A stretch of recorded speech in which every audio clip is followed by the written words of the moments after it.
Les néons froids de l'hôpital Saint-Vincent vibraient doucement au-dessus de sa tête, projetant une lumière blafarde sur les murs immaculés.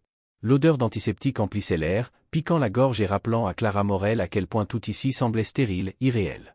Dehors, la pluie frappait contre les vitres, glissant lentement sur le verre comme des larmes muettes. Assise sur une chaise en plastique, les doigts crispés sur le tissu élimé de sa robe achetée d'occasion, Clara fixait la chambre à travers la vitre. Sur le lit, branché à des machines au bruit régulier, reposait Adrien Delaunay, 32 ans, héritier de l'un des plus grands groupes financiers de Lyon.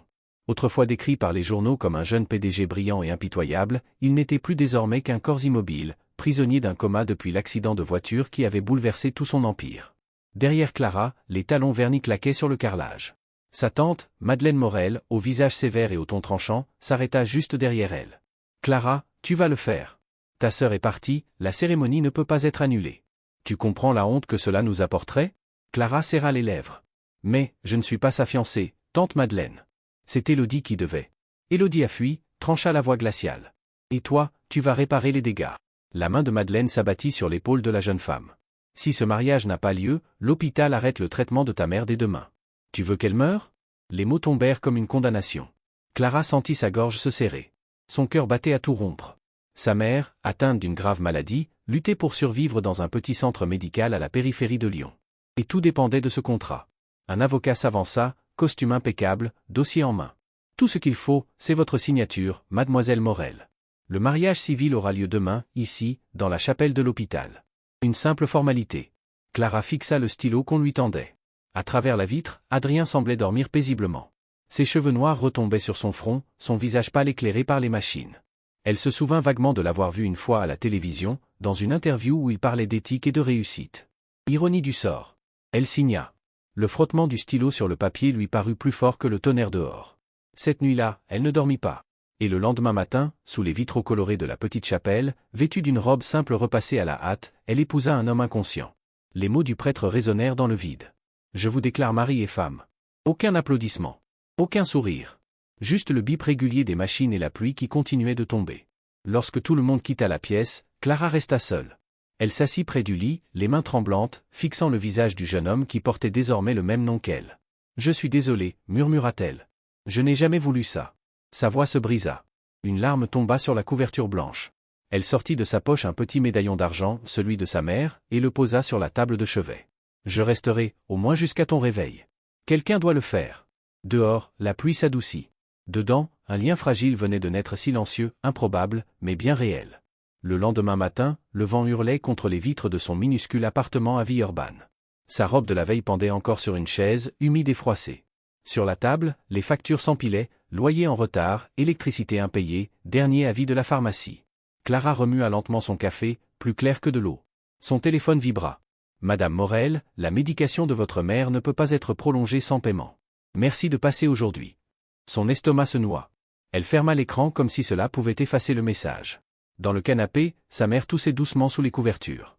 Clara s'agenouilla à ses côtés, caressant tendrement ses cheveux gris. « Tu as un peu dormi, maman ? » « Mieux que toi, ma chérie, » répondit-elle avec un faible sourire. « Tes yeux te trahissent. » Clara esquissa un rire forcé. Elle aurait voulu tout lui dire, le mariage, la honte, l'injustice. Mais la vérité aurait brisé le cœur fragile de sa mère. Alors elle mentit. « Ne t'inquiète pas, maman. Je vais arranger les choses. » Elle embrassa sa main froide, puis se leva. Quelques heures plus tard, Clara marchait à nouveau dans les couloirs de l'hôpital, son sac serré contre elle. Les regards froids la suivaient, des murmures se perdaient derrière elle. La remplaçante, disait-il. La fille sans fortune. À l'ascenseur, elle entendit la voix moqueuse de sa cousine Lucie, vêtue de soie. « Tu te rends compte ? Clara Morel mariée au fils de Delaunay. La fille qui ne pouvait même pas payer son loyer. » Les rires fusèrent. Clara serra les dents. Le soir venu, elle trouva son propriétaire devant sa porte. « Le loyer, Clara. Ça fait 2 semaines. J'ai besoin de temps. » « Plus de temps, hein ? Fin du mois, dehors. » La porte claqua. Assise dans la pénombre, Clara murmura à voix basse. « Tu t'es mariée pour les sauver, mais qui te sauvera toi ?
La pluie battait encore les vitres du couloir quand Clara signa le registre de visite. Elle connaissait déjà chaque son, chaque odeur de l'hôpital Saint-Vincent, le grincement des chariots, les voix feutrées des infirmières, le bourdonnement constant des machines. C'était devenu son nouveau monde, un monde où elle portait un nom qu'elle n'avait pas choisi, Madame Delaunay.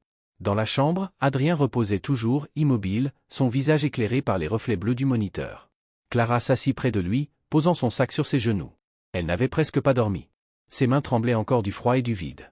Un léger coup à la porte la fit sursauter.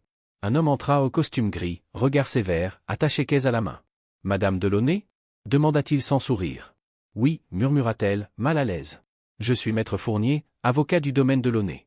Nous devons formaliser quelques points concernant votre statut. » Clara sentit un frisson lui traverser la nuque. « Mon statut » Il posa un dossier sur la table. « En tant qu'épouse légale de M. Delaunay, vous êtes tenue à certaines obligations. Vous n'apparaîtrez pas publiquement sans approbation. Vous ne commenterez pas son état de santé. Et vous ne ferez, sous aucun prétexte, de revendications financières sur la succession. » Ces mots tombaient comme des marteaux. « En résumé, ajouta-t-il, vous êtes marié, mais vous n'existez pas. » Clara le regarda, abasourdie. « Et si je refuse ? Alors, le soutien financier promis pour votre mère sera immédiatement suspendu. » Elle sentit la terre se dérober sous ses pieds. Ses doigts se crispèrent sur le stylo. Le papier trembla sous sa main. Puis, lentement, elle signa. L'encre s'étala, scellant une nouvelle chaîne autour d'elle. Lorsque l'avocat quitta la pièce, le silence tomba à nouveau, seulement brisé par le bip régulier du cœur d'Adrien. Clara murmura. « Ils disent que je n'ai pas le droit d'exister à tes côtés. Mais c'est pourtant moi qu'ils ont forcé à te dire « oui ». Elle posa son front contre le bord du lit. « Je ne voulais pas ton argent. Je voulais juste sauver ma mère. » Cette nuit-là, elle resta plus tard que d'habitude. Elle ajusta la couverture d'Adrien, essuya la buée sur la vitre, puis sortit de son sac un carnet à dessin, son seul refuge depuis l'adolescence. Elle commença à tracer les lignes de son visage, la mâchoire ferme, les paupières closes, les cils sombres. À chaque coup de crayon, elle se surprenait à lui parler comme à un ami endormi. « Si tu te réveilles, tu me haïras sûrement, dit-elle doucement.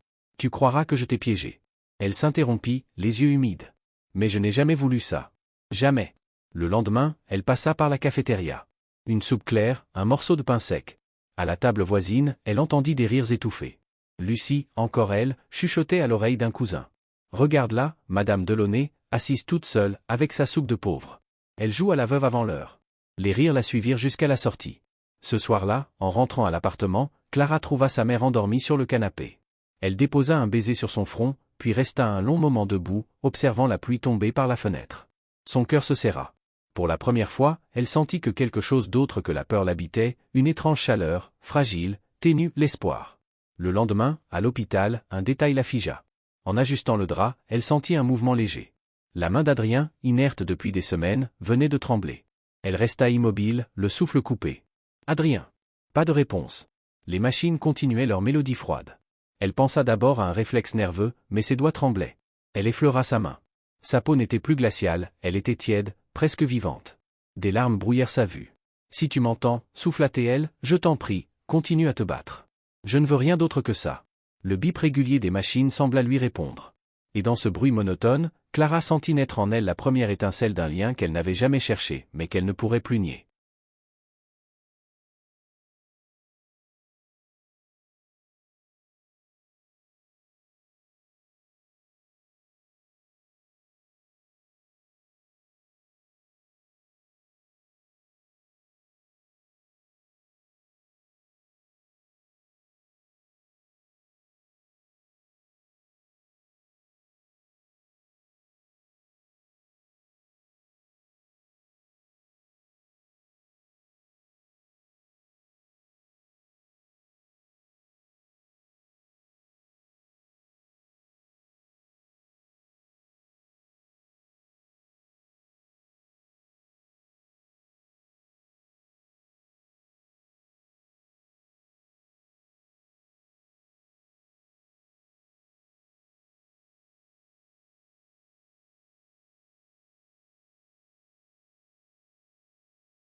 Les jours suivants, Clara ne pensa qu'à ce léger mouvement. Cette main qui avait frissonné sous la sienne, cette chaleur qui l'avait traversée comme une promesse muette. Elle essaya de se convaincre que c'était un hasard, un simple spasme, mais chaque fibre de son être refusait d'y croire. Chaque matin, elle revenait à l'hôpital plus tôt, notait le moindre changement, observait la courbe du moniteur comme on observe un ciel avant la tempête. Les infirmières commençaient à la connaître. L'une d'elles, Sophie, une femme douce au regard fatigué, s'approcha un soir avec un sourire discret. « Vous savez, il y a des patients qui réagissent à la voix, même dans le coma. Parlez-lui. Ça peut t'aider. » Alors Clara parla. D'abord timidement, comme une étrangère qui s'excuse d'être là. Puis, jour après jour, avec un ton plus doux, plus intime. Elle lui racontait des détails de sa vie, la pluie sur les toits, le goût du café bon marché, le rire rare de sa mère avant la maladie. Et parfois, elle lui lisait des pages de livres qu'elle trouvait dans la petite bibliothèque de l'hôpital. Un après-midi, alors qu'elle récitait un passage de Le Petit Prince, elle crut voir ses paupières trembler. Elle s'interrompit, le souffle suspendu. Rien. Le silence reprit. Mais son cœur battait si fort qu'elle posa une main sur sa poitrine, comme pour s'assurer qu'elle ne rêvait pas. Cette nuit-là, elle rentra tard. Sa mère dormait profondément, bercée par les médicaments. Clara s'assit sur le canapé, épuisée, son carnet de croquis ouvert sur les genoux. Les traits d'Adrien s'étalaient sur des dizaines de pages, les ombres de son visage, le pli de ses lèvres, les mèches de cheveux sur son front. Elle caressa du doigt un dessin inachevé et murmura. « Tu ne me connais pas, Adrien.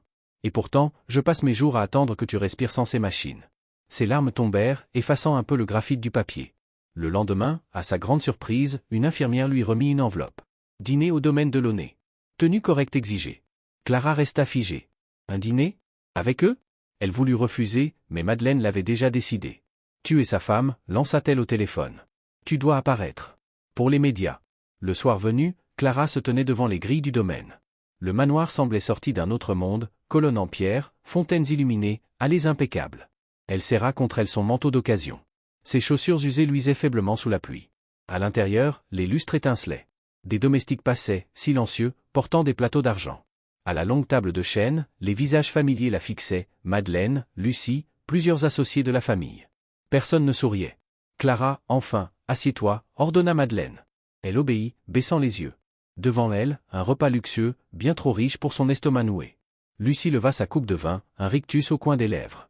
Alors, Madame Delaunay, comment se sent-on, tout à coup, épouse d'un millionnaire? Clara redressa légèrement la tête. Je ne me sens pas riche.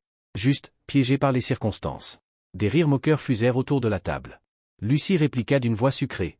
Les circonstances s'appellent fortune, ma chère. Ne fais pas semblant que ce mariage n'est pas ta plus grande réussite.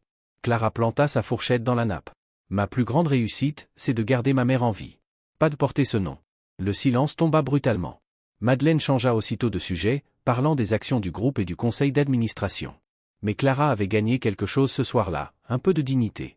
De retour à l'hôpital, elle s'assit près du lit d'Adrien, le cœur encore battant. « Tu as manqué un dîner magnifique, ironisa-t-elle doucement. Ta famille m'a servi sur un plateau d'or, comme un trophée honteux. » Elle sortit son carnet et reprit son dessin. « Mais tu sais quoi? Je ne les ai pas laissés me briser. » Elle releva les yeux vers lui. « Peut-être que tu serais fier. » Le moniteur émit un léger changement de rythme. Clara s'interrompit, tendant l'oreille. Puis elle vit ses doigts bouger, distinctement cette fois. Son cœur bondit. « Adrien? Tu m'entends? » Les secondes s'étirèrent, puis rien. Mais elle savait. Ce n'était plus une illusion. Quelque chose, quelque part, s'éveillait.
Les jours suivants, Clara vécut suspendue entre peur et espoir.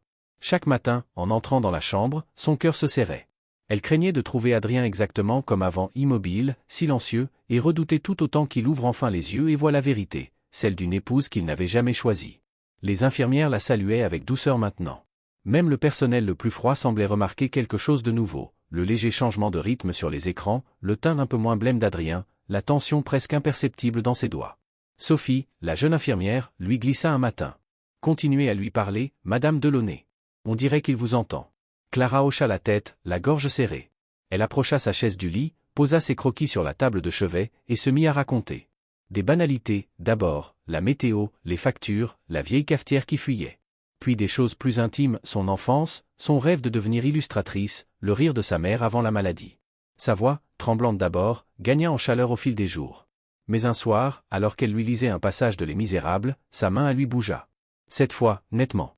Les doigts se crispèrent, puis se détendirent. Clara se leva d'un bond, son cœur battant à rompre sa poitrine. « Adrien ? Adrien, c'est moi, Clara. Si tu m'entends, fais-le encore. » Rien. Seul le bip continu des machines. Mais dans son âme, quelque chose venait de se fissurer, la peur, remplacée par une foi nouvelle. La rumeur du frémissement se répandit. Un matin, la porte s'ouvrit brusquement, Lucie entra, suivie de Madeleine et d'un photographe de la presse locale. Clara recula instinctivement. « Qu'est-ce que ?» Lucie lança, moqueuse. « On immortalise le miracle. Le grand Adrien Delaunay, entre la vie et la mort, et sa charmante épouse de substitution. » Le mot substitution claqua comme une gifle. Clara sentit la honte monter à ses joues, mais resta droite. Le photographe prit quelques clichés sans un mot. Puis Madeleine ordonna. « Un sourire, Clara. Pour les journaux. On veut de la compassion, pas de tragédie. » Clara serra les dents. Elle posa sa main sur celle d'Adrien, non pas pour la photo, mais pour se retenir de fuir. Et, comme si le destin avait attendu ce geste, les doigts d'Adrien bougèrent de nouveau. « Oh mon Dieu, il a bougé !» s'écria Sophie, accourant. Le photographe baissa son appareil. Lucie pâlit. Madeleine resta pétrifiée. Le médecin fut appelé d'urgence. Clara s'écarta, les mains tremblantes, tandis qu'on vérifiait ses constantes. Les signaux cérébraux s'activent, annonça le docteur. C'est encourageant. Très encourageant. Clara recula contre le mur, le souffle court. Ses yeux se remplirent de larmes à pas de tristesse, mais d'un soulagement violent, presque douloureux. Elle voulait rire, crier, pleurer tout à la fois. Madeleine s'approcha d'elle, glaciale. « Si jamais il se réveille, tu te tais. Tu ne lui dis rien. Pas un mot sur le mariage. Pas un mot sur ta sœur. Tu comprends ?» Clara la fixa, ses yeux humides soudain brûlants. « Non, » répondit-elle calmement. « Cette fois, je ne mentirai plus. » 2 jours plus tard, alors que la pluie frappait doucement les vitres, Adrien ouvrit les yeux. D'abord un clignement confus, puis une lueur de conscience. Clara, qui dessinait près du lit, laissa tomber son crayon. « Adrien ?» Il la regarda, perdu. Ses lèvres bougèrent faiblement. « Où suis-je » Les infirmières se précipitèrent, le médecin aussi. Mais tout ce que Clara voyait, c'était ce regard alourd, fatigué, vivant. Il mit plusieurs heures à revenir pleinement à lui. Et lorsqu'on lui expliqua qu'il avait été dans le coma pendant plus d'1 mois, il resta silencieux un long moment. Puis ses yeux se posèrent sur elle. « Vous êtes ?» Clara sentit sa gorge se nouer. « Clara, murmura-t-elle. » Elle hésita, puis ajouta dans un souffle. « Votre femme. » Un silence glaçant s'abattit. Les médecins se regardèrent. Adrien fronça les sourcils. « Quoi ?» Avant qu'elle ne puisse expliquer, Madeleine intervint avec un sourire tendu. « Ne t'inquiète pas, Adrien. Tout a été géré pendant ton absence. Repose-toi. » Mais il ne quitta pas Clara des yeux. Et dans ce regard, elle lut la question qu'il ne prononçait pas encore. « Pourquoi ?»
Le lendemain de son réveil, le domaine Delaunay s'anima comme une ruche. Journalistes, médecins, avocats, tout le monde voulait voir Adrien Delaunay, l'héritier miraculé. Mais dans ce tumulte, une seule personne restait invisible, Clara. Elle restait à l'écart, silencieuse, observant de loin la famille célébrer le retour du fils prodigue. On aurait pu croire qu'elle n'existait pas. Et pourtant, c'était elle qui l'avait veillé, parlé, prié, dessiné pendant ces nuits d'angoisse. Adrien, encore faible, recevait les visites avec politesse, mais son regard cherchait souvent autre chose, quelqu'un. Lorsque Clara entra enfin dans la chambre, il se redressa lentement, les yeux clairs, emplis d'interrogations. « C'est vous, souffla-t-il. Vous étiez là, tout ce temps. » Elle hocha la tête, nerveuse. « Oui. Chaque jour. » Le silence tomba. Puis il posa la question que Clara redoutait depuis le premier battement de ses paupières. « Pourquoi m'a-t-on dit que vous étiez ma femme ?» Clara sentit son cœur s'arrêter. Avant qu'elle ne réponde, la porte s'ouvrit, Madeleine entra, suivie de Lucie. Leurs visages étaient tendus, presque théâtraux. « Adrien, » lança Madeleine d'une voix mielleuse, « nous devons te parler de certains arrangements faits pendant ton absence. » Lucie s'approcha, croisant les bras. « Cette fille, dit-elle en désignant Clara d'un geste dédaigneux, n'est pas la fiancée que tu devais épouser. C'est sa sœur. » Clara pâlit. Adrien tourna lentement la tête vers elle, le visage fermé. « Est-ce vrai ?» Les mots restèrent coincés dans sa gorge. Madeleine intervint, implacable. « Élodie, ta vraie fiancée, a fui juste avant le mariage. Pour sauver la réputation de la famille, nous avons remplacé la sœur. Tout était légal, signé, conforme. » Adrien resta muet, mais ses yeux brûlaient d'un feu glacé. Clara sentit le sol s'effondrer sous ses pieds. Elle prit une inspiration tremblante. « Je n'ai jamais voulu ça, » murmura-t-elle. « Mensonge !» cracha Lucie. Mais Clara leva la voix, plus forte, plus claire qu'elle ne l'avait jamais été. « C'est la vérité. Ils m'ont forcé. Si je refusais, l'hôpital arrêtait les traitements de ma mère. » Ces mots déchirèrent le silence. Même Adrien sembla vaciller. Clara poursuivit, les larmes montant. « J'ai signé, oui. J'ai dit oui, dans une chapelle vide, devant ton corps inconscient. Mais chaque jour depuis, je suis resté. Pas pour ton argent. Pour toi. Parce que tu étais seul. » Les battements du moniteur résonnaient dans la pièce, amplifiant chaque mot. Adrien détourna le regard, blessé, perdu. « J'ai besoin de temps, » dit-il simplement, sa voix basse et tranchante. Ces mots frappèrent Clara comme un coup. Elle recula d'un pas, puis d'un autre. Sans un mot, elle quitta la chambre, laissant derrière elle le seul homme pour lequel elle avait commencé à croire de nouveau en la vie. Ce soir-là, dans son petit appartement, Clara s'effondra sur le canapé. Sa mère dormait dans la pièce voisine, paisible, ignorant la tempête. Clara ouvrit son carnet de croquis, y retrouva le visage d'Adrien, ses traits qu'elle connaissait mieux que les siens. Les larmes brouillèrent le dessin. Son téléphone vibra. Un message de Lucie. « Pars discrètement, et on continuera à payer les soins de ta mère. Reste, et vous le regretterez toutes les deux. » Les doigts de Clara tremblaient. Elle ferma les yeux, priant en silence. « Seigneur, fais qu'il voie un jour la vérité. Pas la honte, pas les mensonges. Juste, la vérité. » 2 semaines plus tard, une convocation tomba, réunion du conseil de famille et du directoire. Clara hésita à s'y rendre. Mais quelque chose en elle avait changé, la peur avait laissé place à une étrange force tranquille. Elle enfila une robe sobre, prit son carnet et se rendit au siège de la société. La salle de réunion était vaste, luxueuse, glaciale. Adrien, en costume sombre, trônait en bout de table. Autour de lui, les visages familiers, Lucie, Madeleine, les actionnaires, les avocats. Les conversations cessèrent à son entrée. Madeleine prit la parole. « Adrien, nous devons préserver le nom de Delaunay. Ce mariage, conclu dans des circonstances douteuses, doit être annulé. » Lucie renchérit. « La presse se déchaînera quand elle découvrira la vérité. Tu n'as pas le choix. » Adrien ne répondit pas. Son regard se posa sur Clara. « Est-ce vrai ?» demanda-t-il calmement. « Que je t'ai trompé ?»« Non, » répondit-elle, la voix tremblante mais ferme. Elle sortit son carnet et le posa sur la table. « Voilà ce que j'ai fait pendant ton coma. Pas des plans, pas des mensonges. Des dessins. » Elle tourna les pages, son visage, ses mains, son souffle. « J'ai passé mes nuits à te parler pour ne pas oublier que tu étais un être humain, pas un contrat. » Un silence s'abattit. Les pages bruissaient sous les doigts d'Adrien. Lorsqu'il leva enfin la tête, ses yeux avaient changé. Le mépris avait disparu, remplacé par une émotion nue. « Pendant que vous comptiez les parts de l'entreprise, » murmura-t-il, « elle me veillait. » Il se leva, sa voix résonnant dans la salle. « Clara Delaunay n'est pas un scandale. Elle est ma femme. Et quiconque s'y oppose s'oppose à moi. » Lucie resta figée. Madeleine pâlit. Et pour la première fois depuis des mois, Clara sentit ses genoux trembler, non plus de peur, mais de soulagement.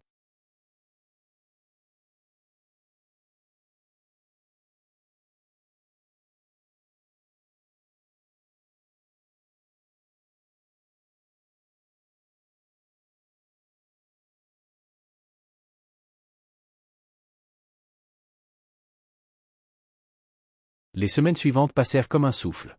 Les journaux racontaient le miracle de Launay, les actionnaires saluaient le retour du PDG, et la presse dévorait chaque image d'Adrien sortant de la clinique, toujours impeccable, toujours maître de lui.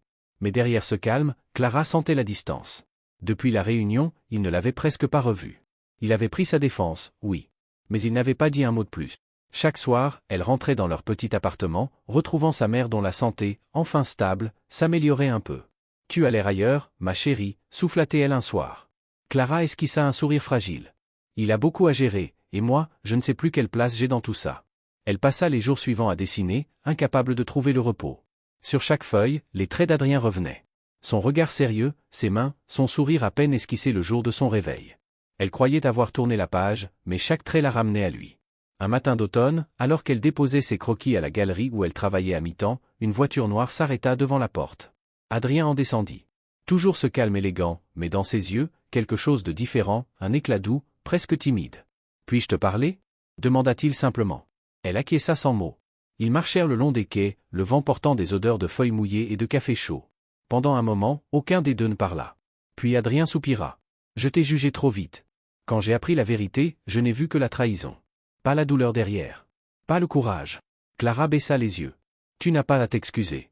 J'aurais peut-être réagi de la même façon. » Il s'arrêta, la forçant à le regarder. « Tu dis ça parce que tu penses encore que je suis au-dessus de toi. Mais ce n'est plus vrai. » Il sortit de sa poche un petit carnet noir.